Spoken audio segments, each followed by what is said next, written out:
ছোট ভাই, তুমি, তোমরা সবাই মিলে, তোমার পূর্বের সবাই মিলে, যত মানুষ আল্লাহ সৃষ্টি করেছে সব মানুষ মিলে, যত জিন আল্লাহ সৃষ্টি করেছে সব জিন মিলে, যেদিন আল্লাহ সৃষ্টি করেছে সেই দিনের পর থেকে যতদিন এই সৃষ্টি আল্লাহ টিকায় রাখবে আর যুগে যুগে মানুষ পাঠাবে পৃথিবীটাকে স্থির রাখার জন্য, ততদিন যত মানুষ যত জিন সবাই মিলে যদি পরিকল্পনা করে একটা অপরাধ, নতুন একটা অপরাধের তৈরি করে, মনে রাখবা আমার রব যদি ক্ষমা করতে চায়, তোমরা সব মানুষ আর জিন মিলে এমন কোনো অপরাধ তৈরি করতে পারবা না যেটা আমার রব চাইলে ক্ষমা করতে পারে না। তুমি কোন অপরাধ তৈরি করবে আর বলবা যে এটা বুঝিয়া এটা কি আল্লাহ ক্ষমা করতে পারবে?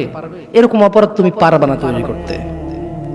বেঁচে থাকা অবস্থায় তুমি বেঁচে আসো, তোমার সামনে এমন একটা অপরাধ নাই যে অপরাধের ক্ষমা পাওয়া যায় না, মানুষের হক ছাড়া।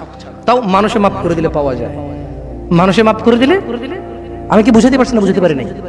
আমি কি বুঝাতে পারছি না? বুঝাতে পারি নাই? দুনিয়া তুচ্ছ। তোমাকে আবার বলি, তুমি আল্লাহকে ভয় করো। তোমাকেই উদ্দেশ্য করে বলছি আমি, ইনশাআল্লাহ within 5 to 10 minutes I will finish. আমি 5 থেকে 10 মিনিটের মধ্যে শেষ করে দেবো। বেশি কথা বললে কোনো লাভ হয় না। যতটুকু শুনেছেন যদি কাজে আসে আসবে, আর সারাদিন বললো কাজে আসবে না। বুঝে আসছে না? আসে নাই? তুমি, তোমার বয়স 60, সরি আপনি, আপনার বয়স 60, তুমি, তোমার বয়স 20, আপনি, আপনার বয়স 40, অনেক অপরাধ করে ফেলেছেন। মানে আল্লাহ ক্ষমা করার ক্ষমতা রাখে না, না? তো তাহলে আপনি ক্ষমা চান না কেন? কেন বলেন? শুনুন, আপনাকে বলি, আল্লাহ বলেন লা তাকনাতু মির রাহমাতিল্লাহ। মুহাম্মদ এদেরকে বলে দিন, এই উম্মত, তোমরা আল্লাহর দয়া থেকে নিরাশ হইও না।